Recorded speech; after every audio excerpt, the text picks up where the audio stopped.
So we're here at Spurn Point, and this is where we have recently launched the Wilder Humber restoration project. We have teamed up with the Yorkshire Wildlife Trust and the Lincolnshire Wildlife Trust, where we're restoring lost seagrass meadows, salt marshes and oyster biogenic reefs. Our ultimate aim is to restore habitats and also improve biodiversity in this area.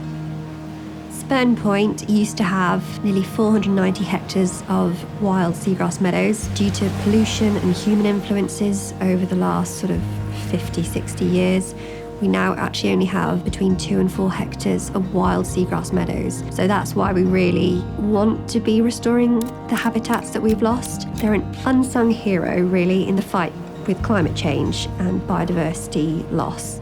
The seagrass meadows will be helping to improve water quality, preventing coastal erosion, and storing carbon. So if we can just bolster up and restore these meadows, that will be making a big difference.